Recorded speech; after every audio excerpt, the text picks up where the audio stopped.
بیٹی فون پہ باتیں کر رہی ہے، ضرورت نہیں ہے کہ بیٹی کو کہہ دے بھی کس سے باتیں کرتی ہے تم.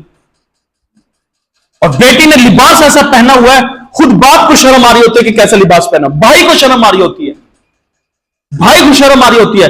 ہاف لباس پہن رکھا ہے، باریک لباس پہن رکھا ہے، تنگ لباس پہن رکھا ہے، باپ خوش ہے، چلو ٹھیک ہے اچھا کر رکھا ہے. اور بھائی ان شریعت کے خلاف بیٹی کر رہی ہے اور والدین خاموش ہیں.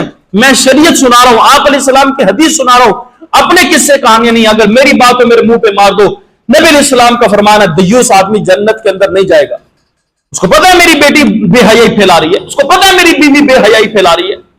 میں ایک جگہ بیٹھا تھا، ایک گھر میں شادی تھی، امام دوسرے گھر میں بیٹھے تھے، تو انہوں نے گانے چلا دیے. اب گانے چلائے، وہاں پر لڑکیاں موجود ہیں، لڑکے موجود ہیں، نوجوان لڑکے. پہلے میں نے پیغام بھیجا، میں نے کہا ان کو کہو گانے بند کر دو بھائی، ٹھیک ہے. اب انہوں نے کہا جی نوجوان ہے، کیا ہو گیا شادی ہے. میں نے ایک لفظ کہا، میں نے کہا دیکھو بات سنو، جہاں جس کی بہن بیٹھی ہے اور وہاں یہ گانا چلا ہوا ہے، بتاؤ بھائی کی غیرت گوارا کرے گی اس گھر میں کھڑے ہونے کی؟ لیکن غیرت ہی ختم ہو گئی نا. بہن وہیں موجود، بھائی وہیں موجود، اور گندا گانا چلا ہوا ہے. باپ بھی وہیں بیٹھا ہے، ماں بھی وہیں بیٹھی ہے، دانت نکال رہی ہے، بھائی بھی بڑے دندناتا پھر رہا ہے، بہن کے گلے کے اندر دوپٹہ ہے. ایسی دیوسیت آ چکی ہے. اسلام تو ہمارے سینوں میں ہے نہیں، محبت ہے نہیں، اور وہاں پر گانا چلا ہوا ہے. باپ بھی بڑی خوشی سے گھوم رہا ہے، اور اس طرح بھائی بھی بڑی خوشی سے گھوم رہا ہے، ماں بھی بڑی خوشی سے گھوم رہی ہے. شرم آنی چاہیے ایسے انسان کو کہ اللہ کی نافرمانیاں کرتے ہیں، اور پھر وہاں پر بے حیائی کا گانا.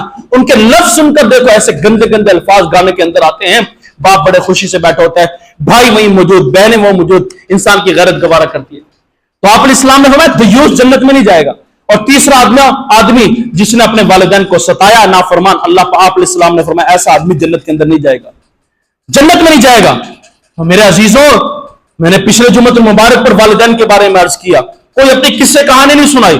میں نے قرآن کی آیتیں آپ کے سامنے پیش کی، صحابہ کرام کے واقعات پیش کیے. اب 3 حدیثیں آپ کے سامنے پیش کر چکے، 4 بلکہ 5ویں حدیث بھی، وقت ختم ہو گیا. آپ علیہ السلام نے فرمایا اپنے والدین کو گالی دینا بہت بڑا گناہ ہے، کبیرہ گناہ ہے. صحابہ کرام نے فرمایا یا رسول اللہ صلی اللہ علیہ وآلہ وسلم، کوئی ایسا بدبخت بھی ہے جو اپنے والدین کو گالی دے گا؟ آپ علیہ السلام نے فرمایا ہاں، جو دوسروں کے والدین کو گالی دیتا ہے وہ اتنا بڑا گناہ ہے جتنا اپنے والدین کو گالی دینا ہے. اس سے 2 باتیں سمجھ میں آتی ہیں، والدین کو گالی دینا بھی گناہ اور والدین کے ساتھ نافرمانی کرنا بھی گناہ ہے. تو میرے عزیزوں، اللہ کا شکر، تو میرے عزیزوں جتنا ہو سکے اپنے والدین کی خدمت کرو. اگر کسی کے والدین رو رہے ہیں، خدا را ان کو منا لو. یہ نمازیں کام نہیں آئیں گی قیامت میں اگر ہمارے والدین تڑپتے ہوئے چلے گئے. حج کام نہیں آئے گا. شریعت بتا رہا ہوں، احادیثیں بتا رہا ہوں، قرآن کی آیتیں بتا رہا ہوں. اللہ پاک نے ایک ترازو دیا، معیار دیا، میری عبادت کرو، والدین کا حسن سلوک کرو. قرآن پاک کے اندر یوں ہی فرمایا کہ میری عبادت کرو، دوسرے حقوق بتائے نہیں. پہلے اپنی عبادت کا فرمایا، فوراً دوسرا حکم شریعت کا بتایا کہ اپنے والدین کے ساتھ حسن سلوک کرو. تو میرے عزیزوں جتنا ہو سکے اپنے والدین کی خدمت کرو. خدمت کا مطلب یہ ہے پاؤں دبانا خدمت نہیں ہے. پاؤں دباتا ہے شام کو ذلیل کرتا ہے، یہ پاؤں دبانا خدمت نہیں ہے. ایسا کام کرو جس سے والدین راضی ہیں، یہ خدمت ہے. شام کو پاؤں کی مالش کر رہا ہے، سر کی مالش کر رہا ہے، سارا دن ماں باپ کی مخالفت کرتا ہے، ماں باپ کا کہنا نہیں مانتا، یہ خدمت تو نہیں ہے. خدمت یہ ہے کہ دیکھو میرے والدین کس بات پہ راضی ہوتے ہیں اور کس بات سے ناراض ہوتے ہیں، بس وہ کام کر لو. جس سے ناراض ہوتے ہیں اس سے رک جاؤ، جس سے راضی ہوتے ہیں وہ کام کر لو. یہ والدین کی خدمت ہے. اللہ پاک ہم سب کو عمل کی توفیق دے.